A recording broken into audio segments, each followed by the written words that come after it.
नमस्कार।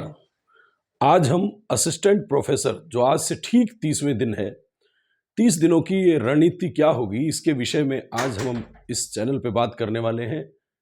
स्वागत है इस चैनल पर। और मेरे साथ अगले कुछ समय तक इस बारे में जानिए कि कैसे हमें असिस्टेंट प्रोफेसर के थर्ड पेपर की जो है तैयारी 30 दिन में उसका समाधान करना है, रणनीति बनानी है। और उस रणनीति का जो है योजना किस तरह से होनी चाहिए, वो सारी बातें हम इस वीडियो में करने वाले हैं ताकि आपका पेपर अधिक से अधिक सही जाए। चलिए शुरू करते हैं।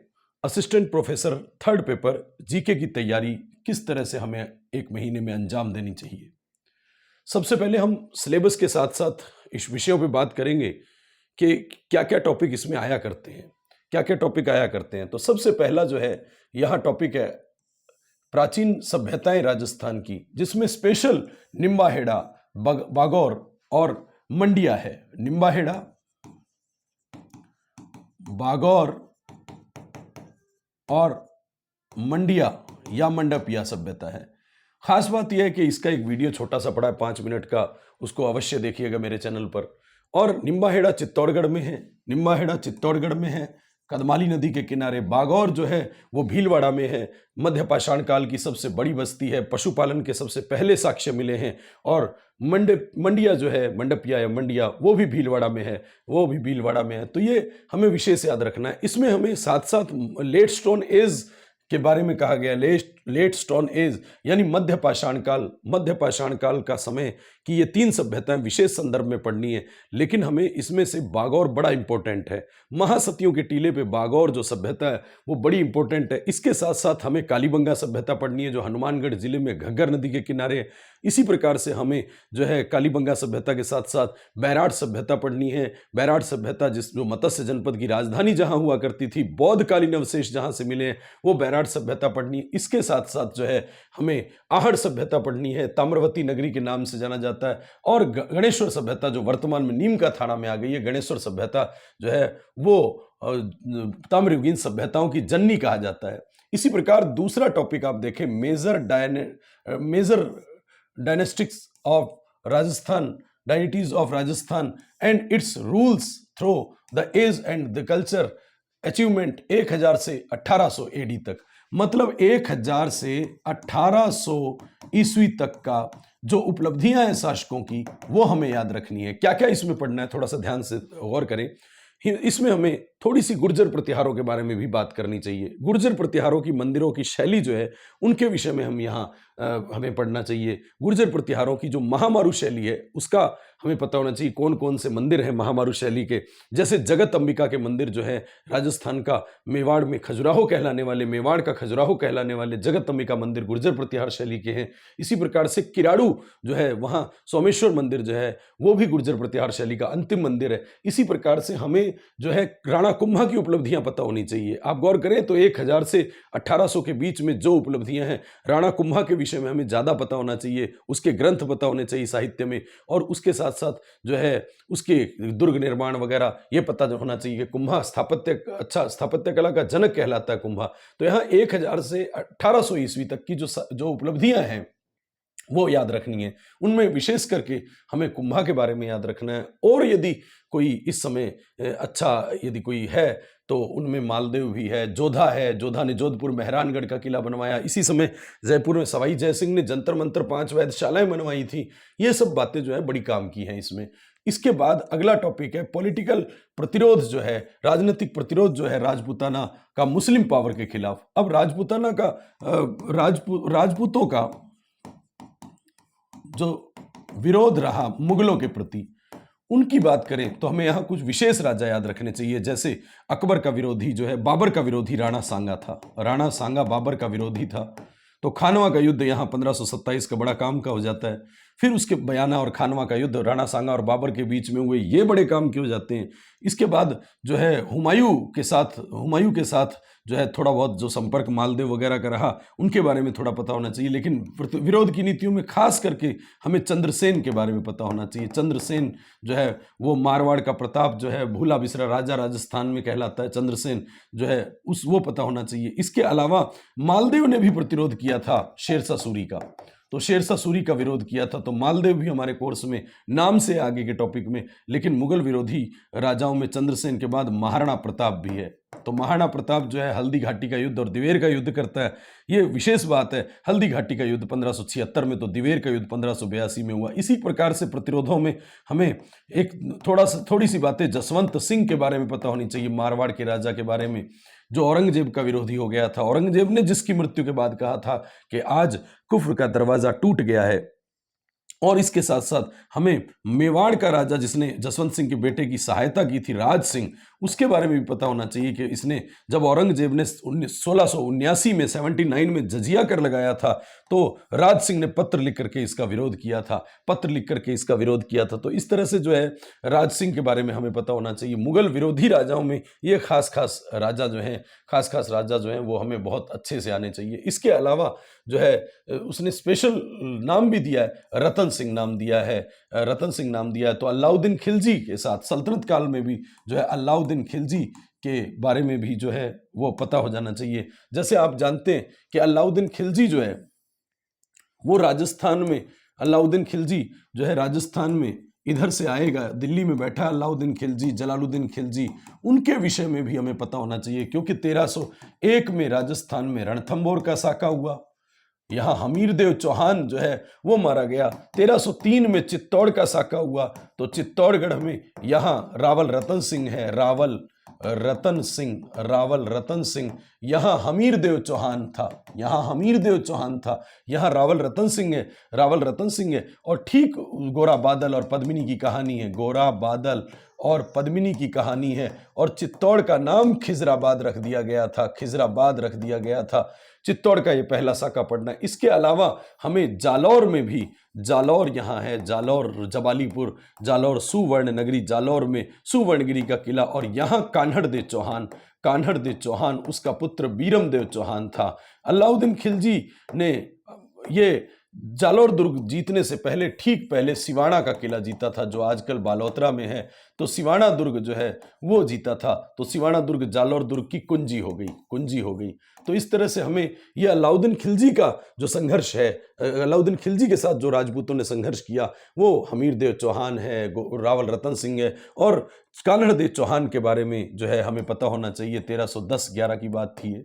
तो इस तरह से आप गौर करें तो ये हमें टॉपिक पूरा का पूरा दिया हुआ है कि रतन सिंह, हमीर, कान्हड़ देव, इसके बाद मालदेव, चंद्रसेन और महाराणा प्रताप, तो ये सारे विरोधी मैंने लिख दिए। खास करके इनमें हमें चंद्रसेन, महाराणा प्रताप ये नाम से दिए हुए हैं। चंद्रसेन, महाराणा प्रताप और मालदेव, ये विरोधियों में नाम से दिए हुए हैं। तो जो नाम से दिए हैं उनके बारे में अच्छे से पढ़ना चाहिए। भक्ति आंदोलन में हम थोड़ी सी बात करें तो मीरा की बात करें तो मीरा को राजस्थान की राधा कहते हैं। मीरा जो है 1498 में जन्मी, पेमल दे बचपन का नाम था। मीरा जो है, मीरा की रचनाएं मीरा पदावली में है, मिलती हैं। तो दादू दयाल के विषय में भी पता होना चाहिए हमें। दादू दयाल दूदू में जन्मे, दादू दूदू नरैना में उनकी पीठ है, दादू संप्रदाय की। दादू ने जितना भी बोला वो जयपुर वाले दूदू वाले क्षेत्र में है, तो इसका मतलब ढूंढाड़ी में, खड़ी बोली में बोला। दादूरी वाणी और दादूराव दूहा ढूंढाड़ी भाषा में मिलता है। इसी प्रकार ख्वाजा मोइनुद्दीन चिश्ती पृथ्वीराज चौहान तृतीय के काल में भारत आए थे 1192 ईस्वी में, और यही अपनी कर्मस्थली बनाया। राजस्थान में ख्वाजा साहब का मेला दुनिया, भारत में, विश्व में दूसरा जो है सबसे बड़ा उर्स, और भारत में सबसे बड़ा उर्स लगता है तो वो ख्वाजा मोइनुद्दीन चिश्ती की दरगाह पर अजमेर में लगता है। ये पृथ्वीराज चौहान तृतीय के काल में मोहम्मद गौरी के साथ आए थे, तो ख्वाजा मोइनुद्दीन चिश्ती की दरगाह भी बड़ी काम की हो जाती है, जिसका निर्माण इल्तुतमिश ने करवाया था। इसी प्रकार से कुछ संत हैं और स्पेशल जो हमें दिए हुए हैं वो रामदेव जी, संत और लोक देवताओं में रामदेव जी दिए हुए हैं। तो रामदेव जी आपको पता है रामसा पीर कहलाते हैं। उंड, कश्मीर, बाड़मेर में इनका जन्म हुआ था। रामदेव जी पीरों का पीर कहलाते हैं, और मारवाड़ के 5 पीरों में रामदेव जी जो हैं वो इनका झंडा जो है वो नेजा कहलाता है, जो नेजा इनका झंडा पिछली पेपर में पूछा गया था। इसी प्रकार गोगा जी जो हैं, रामदेव जी कृष्ण का अवतार माने जाते हैं, और गोगा जी जिनको जाहर पीर कहा था, महमूद गजनवी के साथ इनका युद्ध हो गया था और जाहर पीर की उपाधि दी थी, तो जाहर पीर गोगा जी के नाम से जाना जाता है। गोगा नवमी जो है भाद्रपद कृष्ण नवमी को होती है, गोगा नवमी होती है। तेजा जी जो मारवाड़ के अच्छा पहले पीर गोगा जी हैं मारवाड़ के 5 पीरों में, लेकिन तेजा जी की बात करें तो तेजा जी मारवाड़ के 5 पीरों में शामिल नहीं है। तेजा जी मारवाड़ के 5 पीरों में शामिल नहीं है क्योंकि तेज थे, निकल लिए, तेज थे, 5 पीरों से निकल लिए, तो तेजा जी तेज थे, खड़े खड़े ही निकल लिए। खरनाल में जन्मे हैं तेजा जी, और शहर के लोग तेज होते हैं, शहरिया जाति तेजा जी की पूजा करती है। इसके अलावा पाबू जी जो है लक्ष्मण का अवतार कहलाने वाले गौरक्षक, ऊंटों का देवता कहलाते हैं, ऊंटों का देवता कहलाते हैं। राजस्थान में मारवाड़ में ऊंट लाने का श्रेय पाबू जी को जाता है। ऊंटों का देवता राजस्थान में ऊंट पालक जाति राइका और रेबारी जाति जो है वो ऊंट पालक जाति, ऊंटों के बीमार होने पर पाबू जी की पूजा करती है। मल्लीनाथ की बात करें तो तिलवाड़ा बाड़मेर में, आजकल बालोतरा में है, लूनी नदी के किनारे मल्लीनाथ का मेला लगता है। तो मल्लीनाथ का मेला जो है वो पशु मेला, सबसे बड़ा पशु मेला है। फिर जो है धन्ना जाट है, राजस्थान में भक्ति आंदोलन का जनक कहते हैं धन्ना जाट को। टोंक के धुवन गांव में जन्मे धन्ना जाट राजस्थान में भक्ति आंदोलन का जनक कहलाते हैं। पीपा जी की बात करें तो धन्ना जी और पीपा जी ये दोनों ही जो है रामानंद के शिष्य थे, और पीपा जी तो गागरोन के दुर्ग में जन्मे हैं, राजपूत जाति के, खींची जाति के थे। पीपा जी का जन्म जो है झालावाड़ के गागरोन दुर्ग में हुआ था। पीपा जी रामानंद के शिष्य हो गए थे, सारा राजपाट त्याग करके अपने भाई अचलदास खींची को दे गए सारा कुछ, और अचलदास खींचीरी वचनिका शिवदास गार्डन ने लिखी है। हरिदास जी हैं तो हरिदास जी हैं, रैदास हैं, रैदास की छतरी जो है वो राजस्थान में रैदास की छतरी जो है चित्तौड़गढ़ दुर्ग में है। मीरा के गुरु थे रैदास। जसनाथी संप्रदाय जिनका अग्नि नृत्य मशहूर है, कतरियासर बीकानेर में प्रमुख पीठ है, वो जसनाथी संप्रदाय जिनका अग्नि नृत्य है, और अग्नि नृत्य में फतेह फतेह होता है, फायरे फायरे नहीं होता। फायरे फायरे भीलों का रणघोष है, जब भील युद्ध के मैदान में जाते हैं तो फायरे फायरे बोलते हैं, और जो जसनाथी हैं वो अग्नि नृत्य जब करते हैं तो फायरे फायरे नहीं फतेह फतेह बोलते हैं, क्योंकि फायर पे चलते चलते फायरे फायरे नहीं बोला जाता है। और भी संत यहाँ दिए हुए हैं, तो हम विशेष बातें कुछ यहाँ रिपीट करने वाले हैं। फोक गॉड्स एंड गॉडेस मतलब लोक देवियाँ और देवताएं जो हैं उनके बारे में हम बात करें तो लोक देवियों में कैला देवी, करौली में कैला देवी, लांगुरिया नृत्य जिसका होता है वो लोक देवियों में है। लोक देवियों में और भी बहुत देवी हैं लोक देवियों में, लेकिन हमें छींक माता का मंदिर जो पता होना चाहिए वो जयपुर में है, छींक माता का मंदिर जयपुर में है। इसी प्रकार लोक देवता जो हैं उनमें रामदेव जी, गोगा जी, तेजा जी, और भी मैंने कहा बहुत, हड़बू जी, ये सब बातें बहुत सारी हैं। पॉलिटिकल अवेकिंग, वो फ्रीडम मूवमेंट यानी स्वतंत्रता आंदोलन जो है उसमें 1857 की क्रांति की बात की गई है। तो सोचिए राजस्थान में 1857 की क्रांति के समय 6 छावनियां थी, और 6 छावनियां जो है 1857 की क्रांति के समय थी, और 6 छावनियों में सबसे पहले नसीराबाद छावनी से 28 मई 1857 को क्रांति जो है वो शुरू हुई थी, क्रांति शुरू हुई थी। और फिर उसके बाद जो है प्रजामंडल आंदोलन है और जनजातीय आंदोलन है। ये सबसे पहले जो है यहाँ किसान आंदोलन है और फिर जनजातीय आंदोलन। किसान आंदोलनों में भारत में चला सबसे बड़ा किसान आंदोलन बिजौलिया किसान आंदोलन था, जिसका नेतृत्व साधु सीताराम दास के बाद 1916 में जो है विजय सिंह पथिक ने कर लिया था। बिजौलिया किसान आंदोलन को विजय सिंह पथिक के समाचार पत्र प्रताप ने जन जन तक पहुंचाया था, यानी सबसे ज्यादा प्रचलित करने वाला प्रताप समाचार पत्र था। इसी प्रकार जनजातीय आंदोलनों में भगत आंदोलन गुरु गोविंद गिरी ने शुरू किया था। भगत है तो गुरु है, भगत है तो गुरु है। गुरु गोविंद गिरी जिन्होंने संप सभा सिरोही में स्थापित की, वो भगत आंदोलन की शुरुआत करते हैं। प्रजामंडल आंदोलन की बात करें तो प्रजामंडलों के विषय में खास बात है कि 1938 में जब कांग्रेस का हरिपुरा अधिवेशन हुआ गुजरात के हरिपुरा में, तो अध्यक्षता की थी सुभाष चंद्र बोस ने, और 1938 में सुभाष चंद्र बोस यहाँ जोधपुर भी आए थे। उसी समय प्रजामंडलों को मान्यता मिली थी हरिपुरा अधिवेशन में। तो श्योर हो गया कि 1938 और 38 के बाद ज्यादातर प्रजामंडल बनेंगे। उससे पहले बहुत कम प्रजामंडल बने, तो अधिकांश प्रजामंडलों की स्थापना 1938 और उसके बाद हुई, जैसे मेवाड़, मेवात, अलवर, भरतपुर यानी मेवात क्षेत्र, और मेवाड़ प्रजामंडल, मेवात यानी अलवर प्रजामंडल, भरतपुर प्रजामंडल और शाहपुरा प्रजामंडल, ये प्रजामंडल और ज़्यादातर प्रजामंडल जो है 1938 और उसके बाद बने। तो मेवाड़, मेवात, पूरा, मेवाड़, मेवात यानी अलवर, भरतपुर और पूरा माने शाहपुरा, ये 1938 में बने। उसके बाद सारे प्रजामंडल बाद में बने, लेकिन 6 प्रजामंडल उससे भी पहले बने। और पहला प्रजामंडल जो राजस्थान में बना वो जयपुर प्रजामंडल था। Contribution of women in social and political awaking, तो राजनीति और सामाजिक जागृति में जो है महिलाओं का योगदान। तो महिलाओं के योगदान में एक, जैसे हमें याद रखना, हीरालाल शास्त्री की पत्नी रत्ना शास्त्री ने वनस्थली विद्यापीठ की स्थापना की, जो महिला शिक्षा को समर्पित 1935 में टोंक की निवाई तहसील में बनाया। इसी प्रकार से हटुंडी में महिला शिक्षा सदन की स्थापना हरिभाऊ उपाध्याय ने की थी, जिनको दास साहब के नाम से जाना जाता है, दास साहब के नाम से जाना जाता है। इसी प्रकार से अन्य और भी महिलाएं हमें याद रखनी है, जिनमें कुछ वीडियो मैंने यूट्यूब पे डाले हुए हैं। 1857 की क्रांति से संबंधित, सूजा सिंह राजपुरोहित से संबंधित वीडियो जरूर देखिएगा।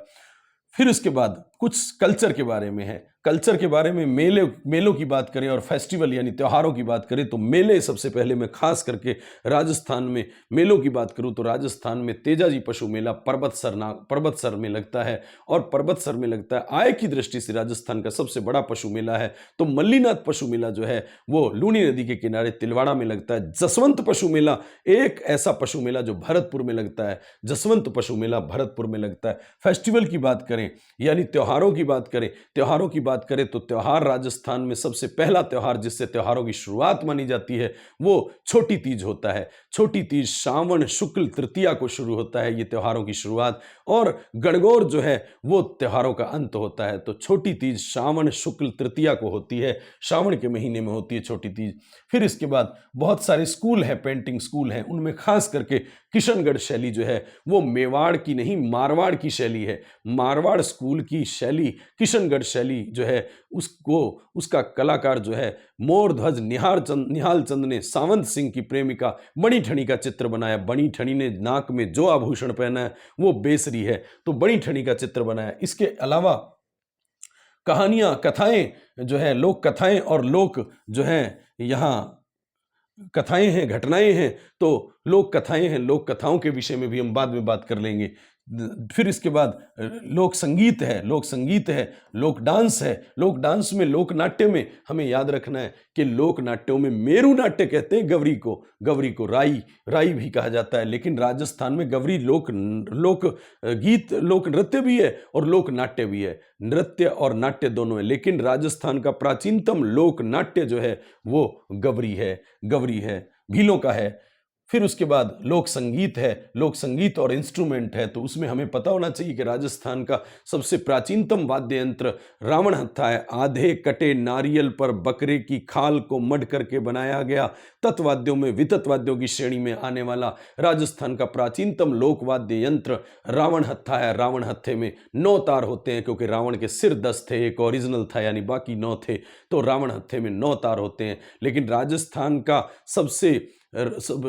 का राज्य वाद्य यंत्र अलगोजा एक सुशिर वाद्य यंत्र है। जो हवा से बजाए जाते हैं वो सुशिर होते हैं, जिसमें तारों को बजाया जाता है वो तत्वाद्य होते हैं। फिर उसके बाद और बात करें तो राजस्थानी भाषा की उत्पत्ति और उसका विकास की बात करें तो राजस्थानी भाषा वो सौरसेनी अपभ्रंश जो है उससे मानी जाती है। इसकी उत्पत्ति सौरसेनी अपभ्रंश से इसकी उत्पत्ति मानी जाती है। राजस्थानी भाषा जो है उसमें भाषा और बोलियों की बात करें तो बोलियों में ढूंढाड़ी जो भाषा है, ढूंढाड़ी भाषा, उसकी उपबोली है जो है वो हड़ौती है। इसी प्रकार से राजस्थानी भाषा का उल्लेख पहली बार उद्योतन सूरी की कुवलय माला में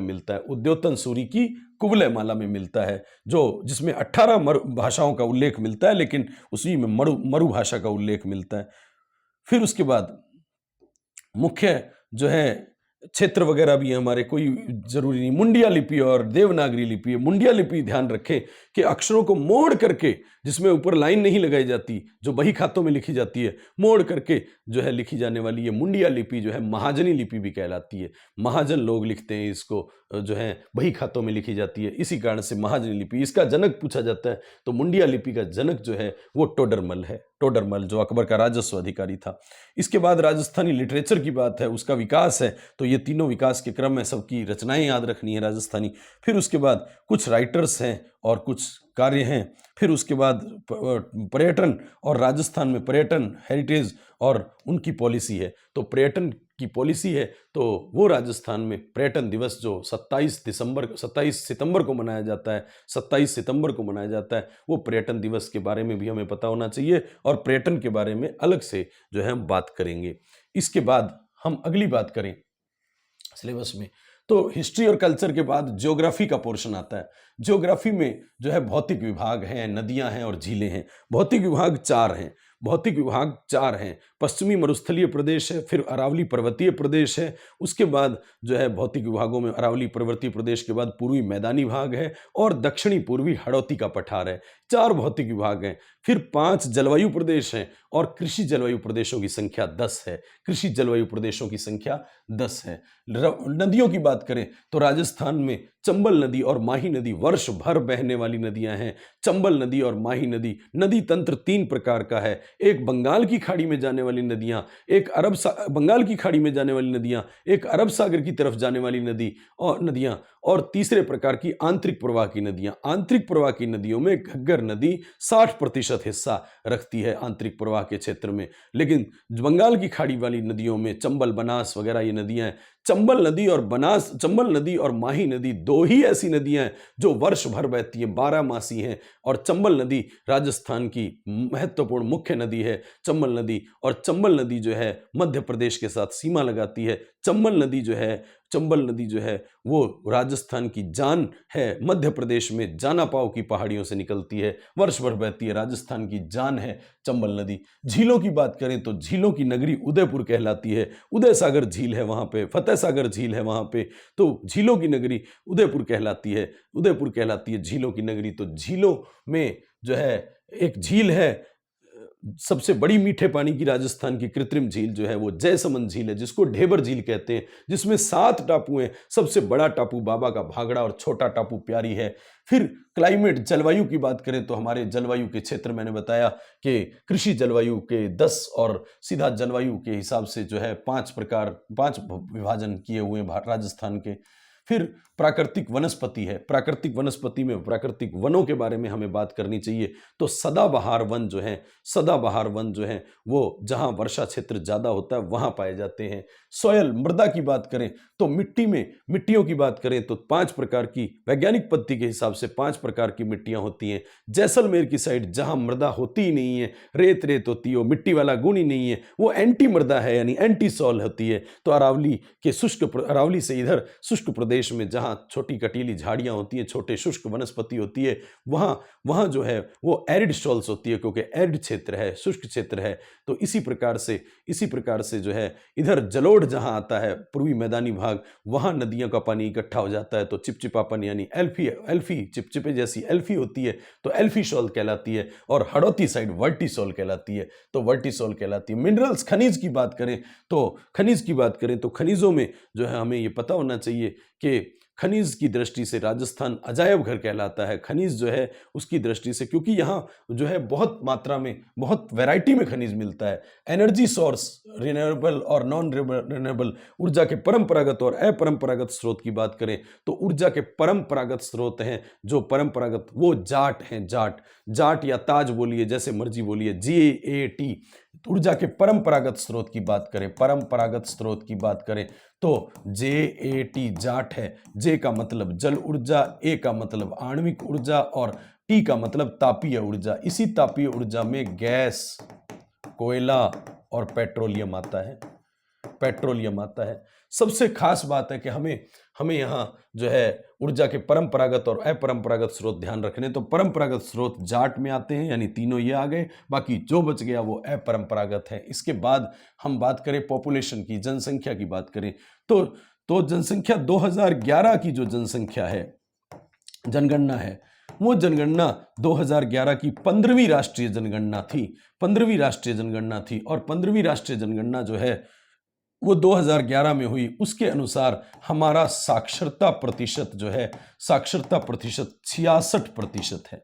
66% है, माने साक्षरता प्रतिशत 66% है हमारा। साक्षरता प्रतिशत 66.01% है।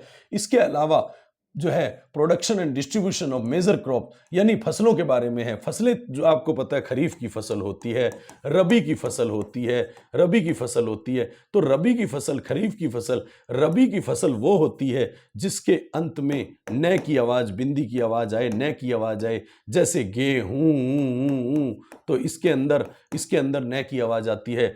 तो बाजरा में नहीं आती तो वो खरीफ की फसल हो गई, कपास में नहीं आती तो खरीफ की फसल हो गई, सरसों में आती है तो सरसों, जौ, ये सब जो है खरीफ और रबी की फसलों के पहचान करने का तरीका है। फिर इसी के हिसाब से मेजर इरिगेशन जो है, सिंचाई से संबंधित है, तो सिंचाई की सबसे बड़ी इंदिरा गांधी नहर है। इंदिरा गांधी नहर है। इंदिरा गांधी नहर जो है वो इधर, इंदिरा गांधी नहर यदि यूं चल रही है तो इसमें इस साइड से ये वाला साइड पाकिस्तान वाला साइड है, और पाकिस्तान हमेशा दबा हुआ रहता है, यानी दायां साइड है, तो दाईं साइड है। और दाईं साइड लिफ्ट नहरों की जरूरत नहीं होगी क्योंकि वो दबा हुआ है, नीचे वाला इलाका है। इसका मतलब इधर जो है वो आठ शाखाएं हैं, और इधर 8 शाखाएं हैं, और इधर जो है 7 लिफ्ट नहर और 1 शाखा है। 1 शाखा और 7 लिफ्ट नहर है। लिफ्ट यानी पानी ऊपर उठाने के लिए, तो वो इधर साइड होगा, राजस्थान वाली साइड। लेकिन उधर साइड थोड़ी उठाना है हमने, पाकिस्तान तो दबा हुआ है।